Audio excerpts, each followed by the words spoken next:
Have you ever looked at those wild, tangled parts of your garden and thought, wow, I really need to deal with that mess? Well, what if I told you the most overgrown, untamed parts of your life might be exactly what needs that same loving attention? Those neglected corners, your unconventional dreams, your impractical passions, the emotions that feel too big, the questions without neat answers. They aren't flaws to prune away. They're where your most authentic self is trying to break through. What if those wild parts are actually your wisdom speaking? What if that untamed growth holds the medicine you've been searching for? Welcome. I am Sarah Broussard, and you're listening to Stay Close, where we explore the delightful chaos of becoming who we were always meant to be. This isn't about finding perfect clarity or reaching some enlightened state of being. It's about getting curious about our whole selves, shadows, contradictions, mysteries, all of it. Each week, we're going to wander into different territory of self-discovery. We're going to bring together psychology, personal stories, and practical wisdom that honors your perfectly messy humanity and your innate wholeness. No quick fixes, no toxic positivity, just honest exploration and gentle companionship for the journey. So if you're tired of self-improvement that feels like self-rejection in disguise, pull up a chair. Let's get comfortable with the uncomfortable. Let's create space for all your wild, wonderful parts to be seen and heard. Because I believe that staying close to who you really are isn't selfish. It's the most generous gift you can offer the world. What might change in your life if you gave yourself permission to express your genuine nature more freely? What conversations might deepen? What creative possibilities might open up? Well, this morning, something shifted for me. I paused and thought, what if the most valuable thing I can offer isn't perfection, but presence?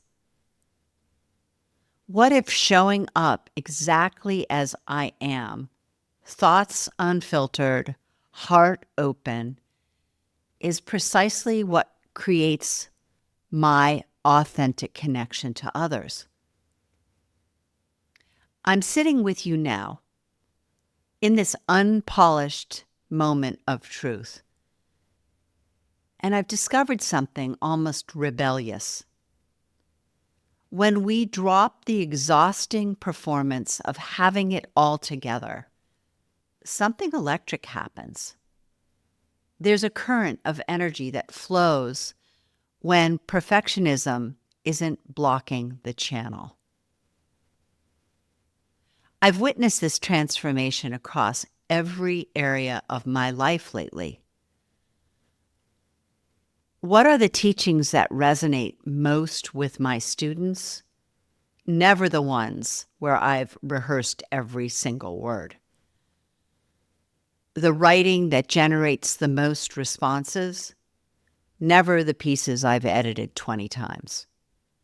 It's always the moments when I speak from that raw, unvarnished place of truth, when I'm brave enough to let you see the real me.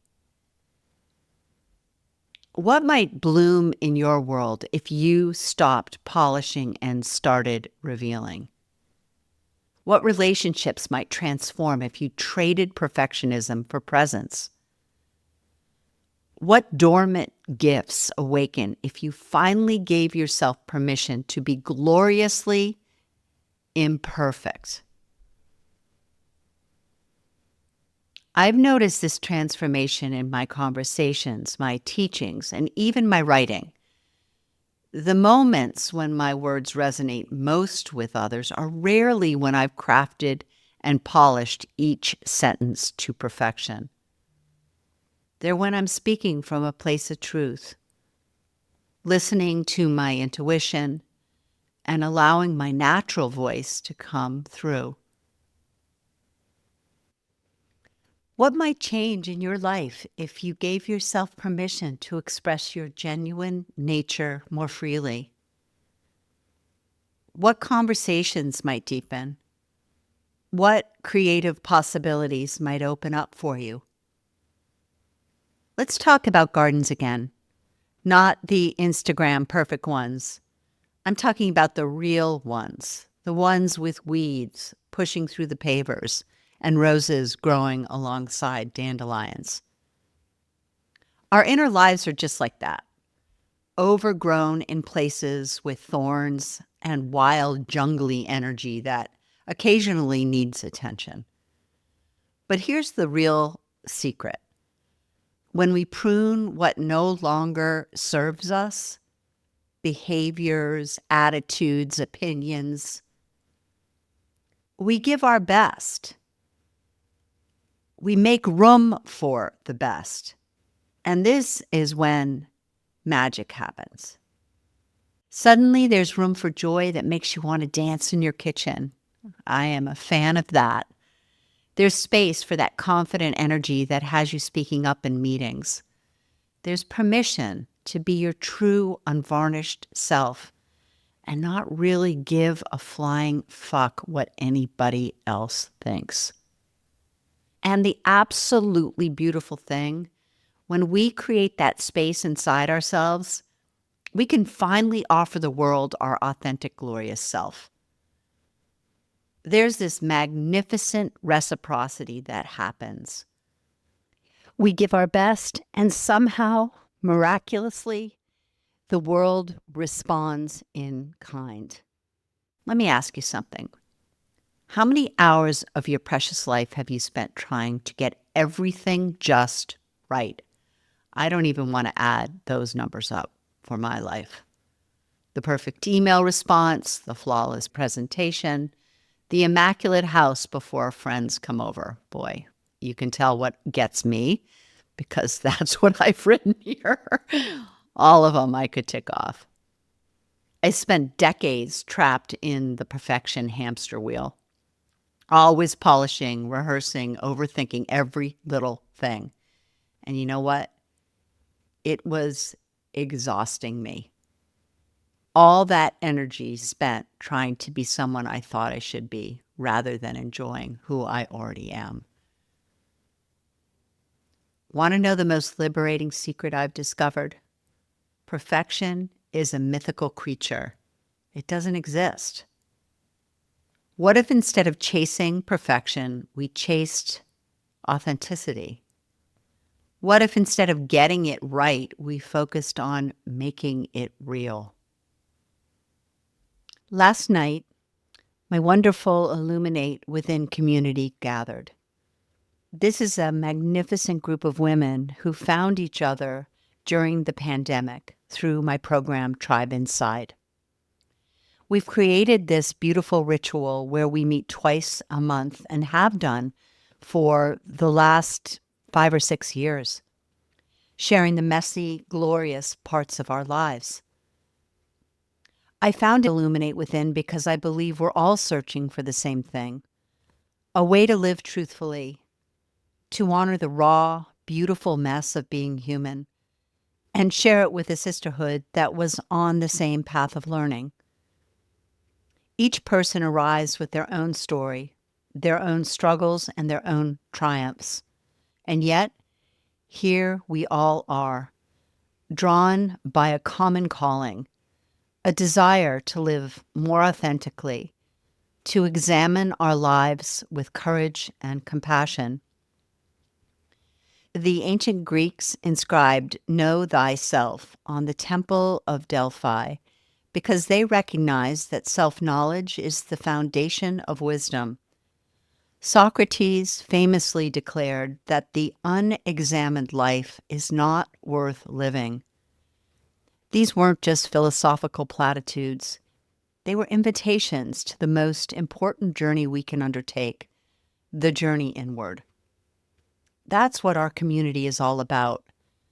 It's a space where we strip away pretense, where we dare to look at the wild, tangled parts of ourselves, not as flaws to be fixed, but as aspects waiting to be understood, where we practice showing up exactly as we are. In our gatherings, we explore what it truly means to live authentically. We share our stories without filter. We practice mindful presence, sitting with discomfort rather than rushing to fix or hide it.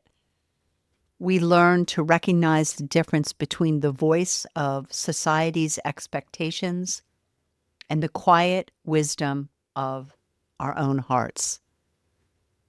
When I founded this group years ago, I'd been wearing a mask in my own life for a very long time. The successful professional who had it all together, the supportive friend who never had her own needs, the perpetual optimist who buried her own grief. The exhaustion of maintaining those facades eventually brought me to my knees.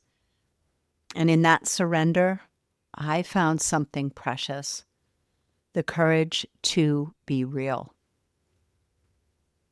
What we do here in our group isn't always comfortable. Authenticity does demand courage. It asks us to question inherited beliefs, to face shadow aspects of ourselves, and to speak truths that might disrupt the status quo of our lives. But on the other side of the discomfort, there really is freedom. It's freedom to breathe fully in your own skin and to stop exhausting yourself with the labor of being someone you're not. Week by week, practice by practice, the Illuminate Within group claims their wholeness together. We are creating a community where our full humanity is not just accepted, but it's celebrated, where vulnerability is recognized as strength, and where the messy reality of our lives becomes the soil for which our wisdom grows. I've witnessed this truth repeatedly in my own work.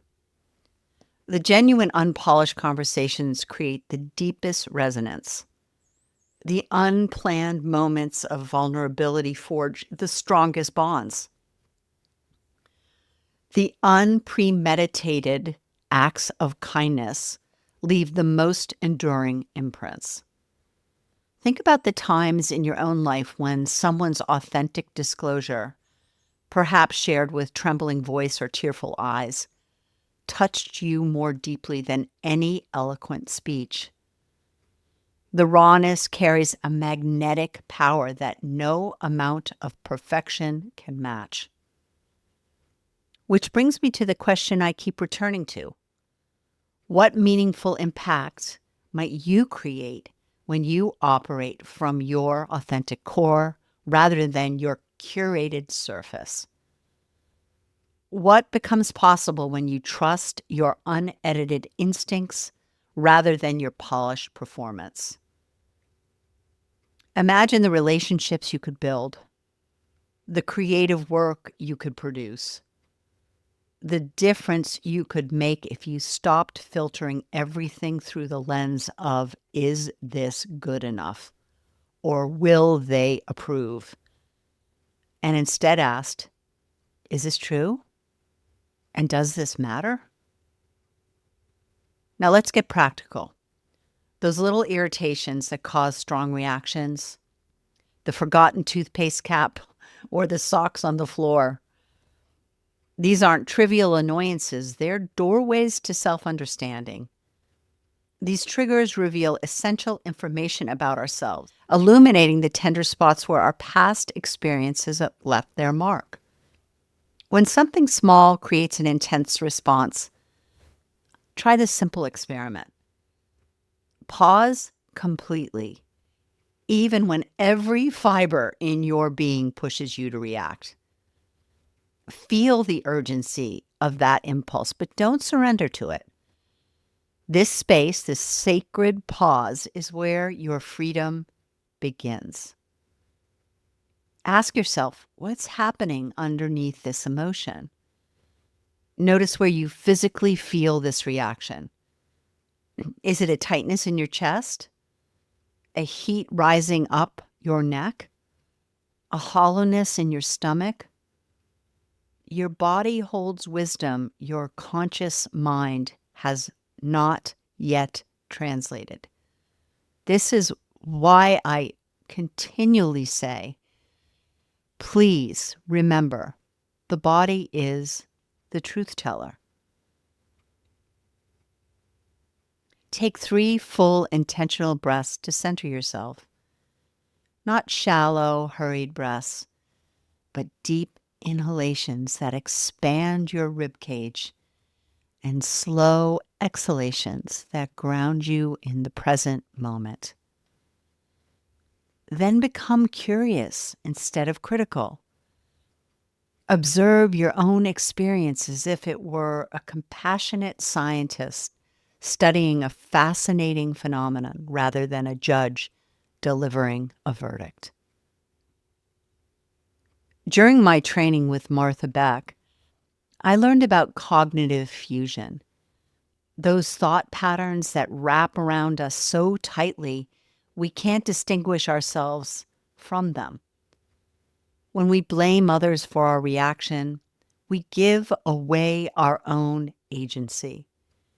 We become prisoners of circumstances rather than creators of experience. Again, real change starts with these questions. When have I felt like this before? Where did I first experience this? And then close your eyes and breathe deeply and remember, not intellectually, but viscerally. Let your body take you back to earlier moments when this same emotion arose. This process helps you reclaim your power by recognizing patterns that have been operating beneath your awareness. This is a real thing. Reclaiming your power is not about believing the inner critic with its negative, judgmental tone. It is about believing and recognizing that you can override that messaging when you're aware of it being present in your life. I call these internal voices the shitty committee, the distinct perspective constantly commenting on your life choices. They're often the loudest voice when you're closest to a breakthrough, when you're about to step into new territory that threatens the status quo of your identity as you know it. The shitty committee watches relentlessly for mistakes. You're recording without preparing. With your hair like that, everyone will see how incompetent you really are. It speaks with such authority that you mistake its opinion for objective truth. How about the people pleaser who worries by saying, "But what will everyone think of you? You'll disappoint them. They'll reject you. You'll end up alone." It masquerades as consideration, but actually stems from fear. How about the perfectionist who insists, if it can't be flawless, don't do it at all. Better to do nothing than to do something imperfectly. It promises protection from criticism, but delivers only paralysis. These aspects of ourselves developed to protect us in earlier chapters of our life. They emerged to keep us safe, to help us belong and prevent potential pain. They served a purpose once, they really did. Perhaps when we were children in environments where acceptance was conditional, where mistakes carried heavy consequences, and where being too much or not enough threatened our security. The solution isn't to silence these voices, but to acknowledge them with compassion. Like, thank you, inner critic, for trying to protect me from judgment. I appreciate your concern, but I'm embracing imperfection now. I'm choosing courage over comfort. This isn't mere positive thinking. Let's just be really straight about that. It's a profound recognition of the divided self and a step toward internal reconciliation. As you speak to these internal parts with genuine appreciation for their protective intent, they'll gradually release their grip. Not immediately, because they'll test you first, amplifying their warnings to ensure you've heard them. But eventually, as you consistently honor their concerns while choosing a different path, they begin to trust that you've grown beyond needing their constant protection. This really happens. What wisdom might you discover when you welcome all parts of yourself to the table? What freedom awaits when perfectionism no longer controls your choices?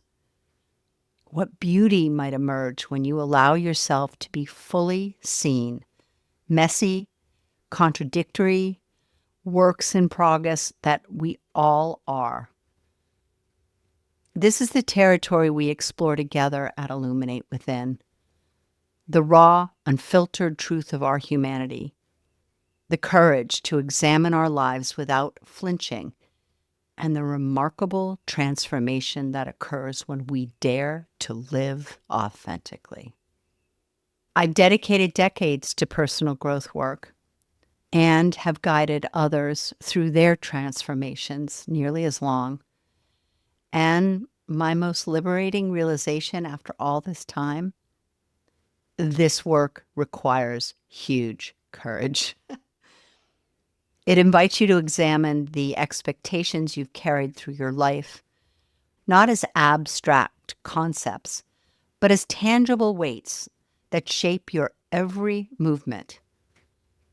The pressure for perfection, the compulsion to prepare exhaustively, the whispered beliefs that your spontaneous thoughts lack value until they're polished.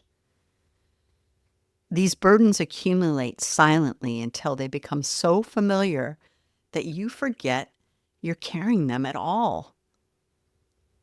What would shift if you examined each of these beliefs with gentle curiosity? Is this expectation truly mine, or did I absorb it from someone else? Does this pattern protect me, or does it keep me from genuine connection? What am I afraid might happen if I appeared exactly as I am? And then in this moment of presence, what if you released these constraints? What if you allowed yourself to exist without the burden of others' expectations? This is the profound transformation I've witnessed in myself and in my clients. Not a dramatic reinvention. You create space that truly matters. Genuine connections, unfiltered expression, and the courage to show up as you are. What might emerge in your relationships, creativity, and your very existence when you trust that your natural nature, without preparation, without filtering, without the exhausting work of perfectionism, is not just acceptable, but precisely what the world needs from you? As we come to the close of today's episode of Stay Close, I want to thank you for joining me in this exploration of authentic living. We've delved deep into the power of showing up as our unfiltered selves, embracing our shitty committee with compassion, and finding freedom in those sacred pauses between triggers and reactions. Remember, this journey isn't about reaching some mythical state of perfect authenticity. It's about the daily practice of choosing truth over performance, curiosity over judgment, and courage over comfort. As philosopher Soren suggested, authenticity requires a consistent willingness to examine our deepest values and align our actions with them. The path of living truthfully isn't one we're meant to walk alone. The Illuminate Within community I founded exists because we need mirrors to reflect back our blind spots, witnesses to honor our growth, and fellow travelers to remind us we're not alone in our struggles. If today's conversation resonated for you, I'd be deeply grateful if you'd take a moment to leave a comment and a review. Your words not only help others on a similar path find this work, but also creates ripples of connection in our community. Share which part of today's discussion touched you most deeply, or what practice you're committed to trying this week. And if you know someone who might benefit from these conversations, someone perhaps struggling with perfectionism or feeling trapped behind social masks, please share this episode with them. In a world that profits from our disconnection from ourselves, helping each other reclaim our authentic voices becomes a revolutionary act. Until next time, may you have the courage to examine your wild and beautiful life, the compassion to embrace all that you find, and the freedom to live from your truest self. This is where the real magic happens, not in our polished performances, but in our beautiful, messy humanity. I'll meet you again here next week, exactly as you are. Stay wild, stay wonderful, and stay close.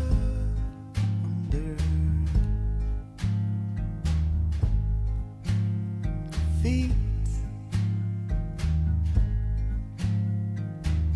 the sensual toe tapping up your street.